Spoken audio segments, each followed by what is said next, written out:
আপনার পেটের মেদ কি কিছুতেই কমছে না? শার্ট পরলে পেটটা সামনে বেরিয়ে থাকে। ডায়েট শুরু করার কথা ভাবছেন। অনেকে তখন কি করে?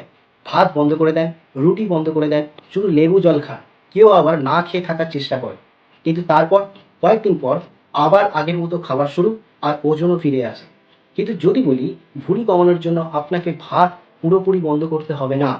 আপনাকে কোনো এক্সপেন্সিভ ফ্যাট বার্নিং ফুডও কিনতে হবে না। আপনার ঘরের সাধারণ খাবার দিয়েই কিভাবে একটা হেলদি ফ্যাট লস ডায়েট তৈরি করা যায়, আজকের ভিডিওতে সেটা স্টেপ বাই স্টেপ দেখাবো।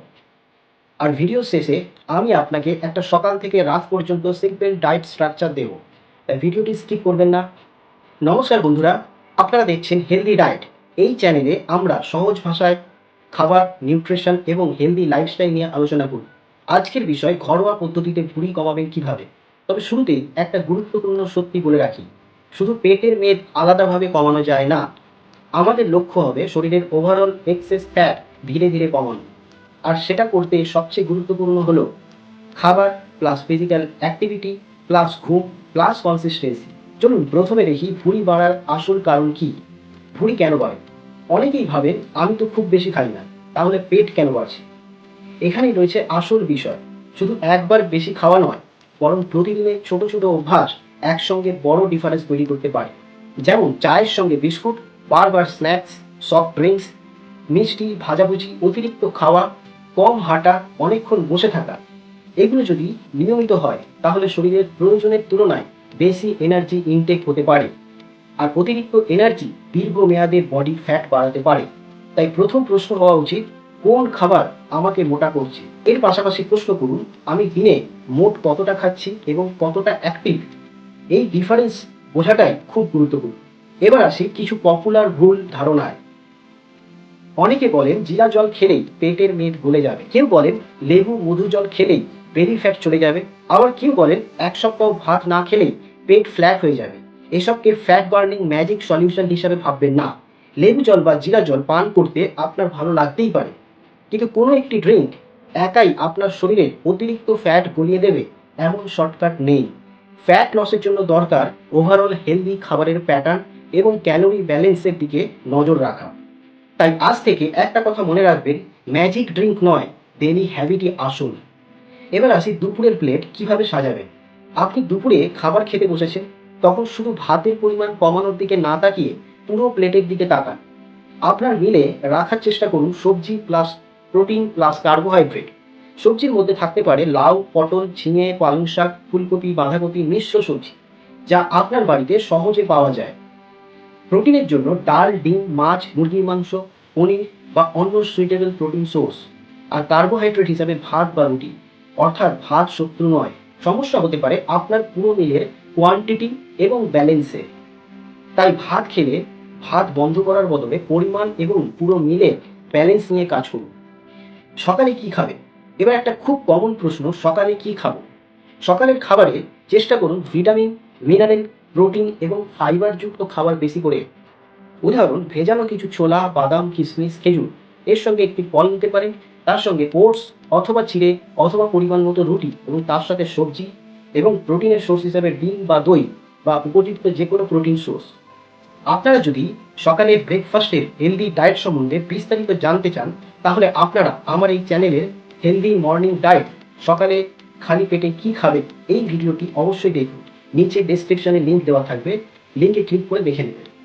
এখানে একটা গুরুত্বপূর্ণ কথা, শুধু চা আর বিস্কুটকে ব্রেকফাস্ট বানিয়ে ফেলবেন না, কারণ এতে আপনার মিল ব্যালেন্স নাও হতে পারে। আর মনে রাখবেন, যদিও একটা ফিক্সড ডায়েট সবার জন্য একইভাবে কাজ করবে না।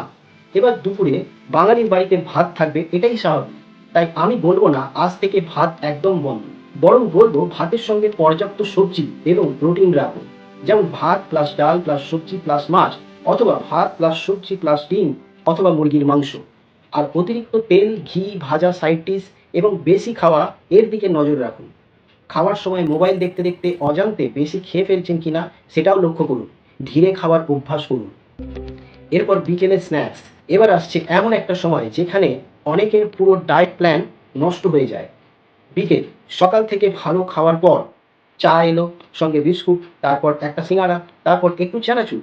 আর রাতে মনে হচ্ছে আমি তো সারাদিন খুব কমই খেয়েছি। কিন্তু এই ছোট ছোট স্ন্যাক্স এর ক্যালোরিজ যোগ হয়ে অনেকটা হতে পারে। তাই বিকেলে খিদে থাকলে নিতে পারেন ফল, চানা, পরিমাণ মতো বাদাম, দই বা অন্য ব্যালেন্সড স্ন্যাক্স। তবে এখানেও একটা রুল, হেলদি খাবার হলেও প্রোটিন আনলিমিটেড নয়। এবার আসি রাতের খাবার। রাতে খুব হেভি মিল খাওয়ার অভ্যাস থাকলে সেটা কমানোর চেষ্টা করুন। রাতে রাখতে পারেন সবজি প্লাস প্রোটিন প্লাস প্রয়োজন অনুযায়ী ভাত বা রুটি। আর ঘুমানোর একদম আগে খুব হেভি খাবার না খাওয়াই ভালো। ঘুমোতে যাওয়ার অন্তত 2-3 ঘন্টা আগে রাতের খাবার খেয়ে দিন। সব থেকে ভালো রাতে 8টার মধ্যে খেয়ে নেওয়া। কিন্তু একটা ভুল করবেন না, রাতে ভাত খেলেই ভুঁড়ি বাড়বে, এটা এতটা সিম্পল নয়। আপনার পুরো দিনের খাবার, অ্যাক্টিভিটি এবং এনার্জি ব্যালেন্স সবকিছু গুরুত্বপূর্ণ। তাই রাতের খাবারকে ভিলেন বানানোর কোনো দরকার নেই। Consistency is more important than extreme restriction. এবার 5টি জিনিস কমান। এখন লিখে রাখুন ভুঁড়ি কমানোর জার্নিতে কোন 5টি জিনিসের দিকে বিশেষ বিশেষ নজর রাখবেন। Number 1, sugary drinks, soft drinks এবং অতিরিক্ত চিনি দেওয়া পানীয় কমান। নাম্বার 2, অতিরিক্ত মিষ্টি প্রতিদিনের অভ্যাস হলে ফ্রিকোয়েন্সি কমানোর চেষ্টা করুন। Number 3, deep fried food, singara, chop, luchi, অতিরিক্ত ভাজাভুজি কম খান। Number 4, process snacks, chips, biscuit, packaging snacks অভ্যাসের অংশ হয়ে গেলে কোয়ান্টিটি এবং ফ্রিকোয়েন্সি দেখুন। নাম্বার 5, মাইন্ডলেস স্ন্যাকিং, খিদে না থাকলেও শুধু সামনে আছে বলে খাচ্ছেন কিনা সেটা লক্ষ্য করুন। কিন্তু শুধু খাবার পরিবর্তন করলেই হবে না, আপনার লাইফস্টাইলও গুরুত্বপূর্ণ।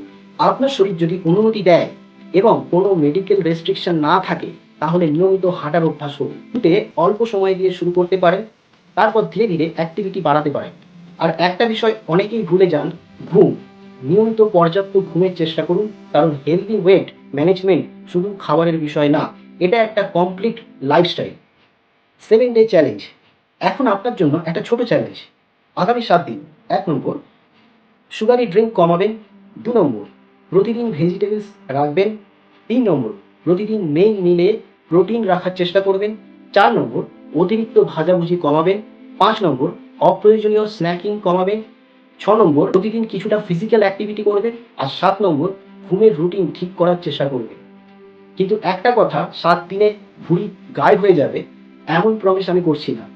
লক্ষ্য হলো 7 দিনে এমন অভ্যাস শুরু করা যেটা আপনি দীর্ঘদিন ধরে চালিয়ে যেতে পারবেন। বন্ধুরা, ভুঁড়ি একদিনে তৈরি হয়নি, তাই একদিনে কমানোর চেষ্টা করে শরীরকে কষ্ট দেওয়ার দরকার নেই। ক্র্যাশ ডায়েট নয়, স্টারভেশন নয়, ম্যাজিক ড্রিঙ্ক নয়। আপনার লক্ষ্য হোক smart food choice plus protein control plus regular activity plus consistency. It is most important. আজকের ভিডিও থেকে যদি একটি কথাও আপনার ভালো লেগে থাকে তাহলে ভিডিওতে লাইক করুন, হেলদি ডায়েট চ্যানেলটি সাবস্ক্রাইব করুন আর কমেন্টে শুধু একটা কথা লিখুন, আমি আজ থেকেই শুরু করছি। আপনার এই একটি কমেন্ট হয়তো আপনাকে নিজের গোলের প্রতি অ্যাকাউন্টেবল রাখতে সাহায্য করবে। আর এমন একজনকে ভিডিওটা শেয়ার করুন যিনি ভুঁড়ি এবং ওজন নিয়ে নিজের লাইফস্টাইল পরিবর্তন করতে চাইছেন। পরের ভিডিওতে আমরা কথা বলবো ওজন কমাতে গিয়ে যে শাস্তি ভুল সবাই করে। ততক্ষণ পর্যন্ত সুস্থ থাকুন, ভালো থাকুন এবং খাবারকে শত্রু নয় আপনার স্বাস্থ্যের বন্ধু বানান। ধন্যবাদ।